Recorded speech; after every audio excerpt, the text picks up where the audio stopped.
तो आज हम एक ऐसे सफर पर निकल रहे हैं जो कीड़ों के बारे में हमारी सोच को शायद हमेशा के लिए बदल दे। हम उनके छोटे से दिमाग के पीछे छिपी हुई हैरानकुन जहानत को जानने की कोशिश करेंगे। आमतौर पर जब हम कीड़ों के बारे में सोचते हैं तो जहन में क्या आता है? यही ना कि वो बस खाने पीने और अपनी नस्ल बढ़ाने वाली मशीनें। लेकिन क्या हो अगर ये पूरी हकीकत ना हो? साइंस अब कुछ ऐसी बातें सामने ला रही है जो हमारे पुराने ख्यालात को बिल्कुल चैलेंज करती हैं, जैसे कि हर कीड़े की अपनी एक अलग शख्सियत भी हो सकती है। तो यहाँ सबसे बड़ा सवाल यही पैदा होता है कि आखिर एक सुई की नोक जितना छोटा दिमाग क्या कुछ कर सकता है। चलें इसी सवाल का जवाब ढूंढते हैं। अच्छा, तो अपनी बात को साबित करने के लिए हम सबसे पहले भौरों यानी बम्बलबीज की दुनिया में चलते हैं। यहाँ हमें कुछ ऐसा देखने को मिलेगा जो सिर्फ जिबलत नहीं बल्कि उससे बहुत आगे की चीज़ है। एक मुहक्किक हैं लार्स चिटका। उन्होंने एक बहुत ही दिलचस्प टेस्ट तैयार किया।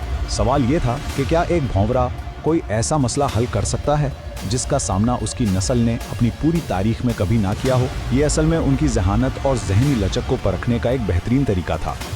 अब जरा इस तजर्बे की तरतीब को समझें, ये बहुत दिलचस्प है। देखें, सबसे पहले भौरों के सामने एक फूल रखा गया जिसमें मीठा पानी था। फिर एक शफाफ प्लेट लगाकर फूल तक पहुंचने का सीधा रास्ता बंद कर दिया गया और आखिर में उस फूल के साथ एक धागा बांध दिया गया, यानी अब इनाम तक पहुंचने का वाहिद रास्ता उस धागे को खींचना था। और नतीजा जानते हैं क्या निकला? भुनोरा नंबर 81।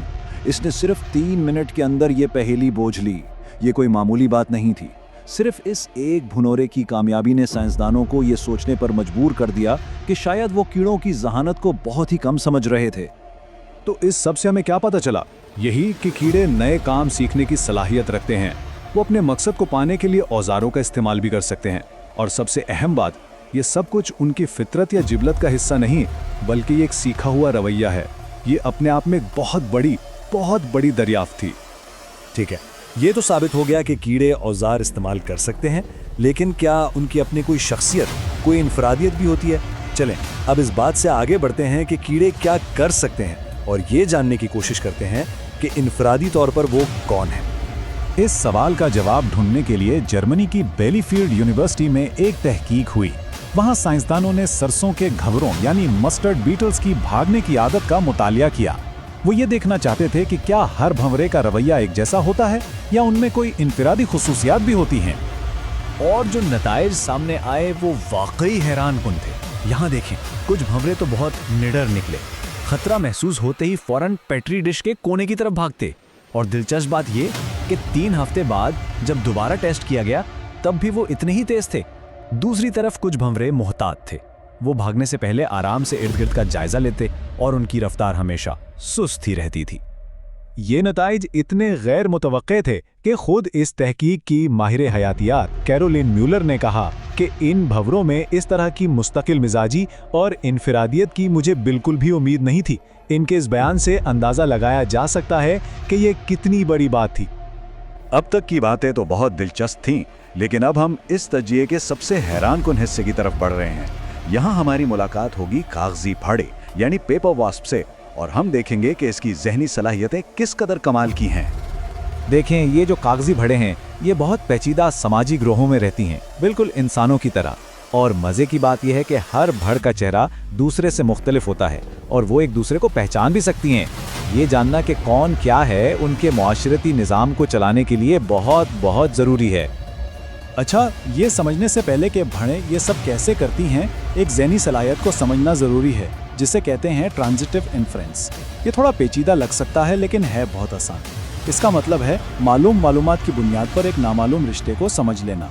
मिसाल के तौर पर अगर अलिफ बे से बड़ा है और बे जीम से बड़ा है तो जाहिर है कि अलिफ जीम से भी बड़ा होगा।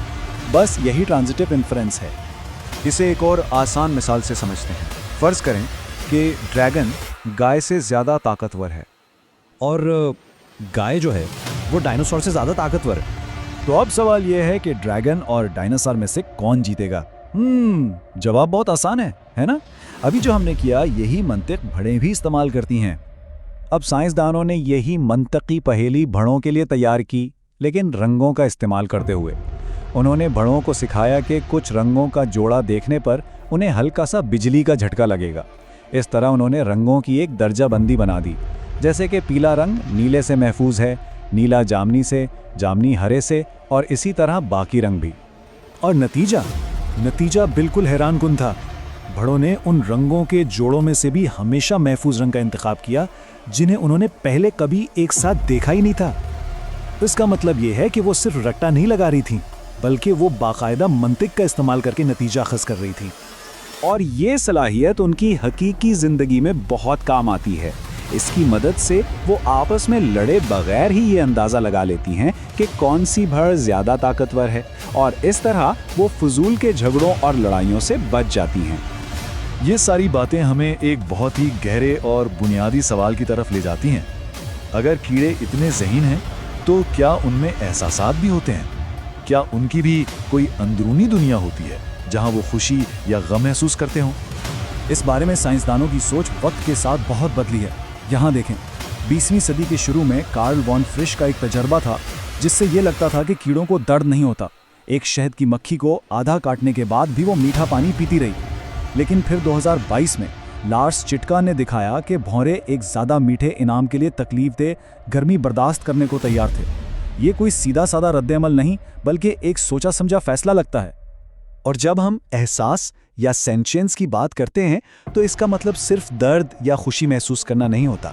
इसका मतलब है हर तरह के जज्बात रखने की सलाहियत, जैसे सुकून, बेचैनी, यहाँ तक कि जोश और वल्वला भी। और ये सारी गुफ्तगू हमें एक आखिरी और शायद सबसे अहम सवाल पर लाकर छोड़ देती है। अगर कीड़ों का वाकई अपना एक जहन है, अपनी एक अंदरूनी दुनिया है, तो क्या हमें उनके साथ अपने बर्ताव पर नज़र-ए-सानी करने की ज़रूरत नहीं है?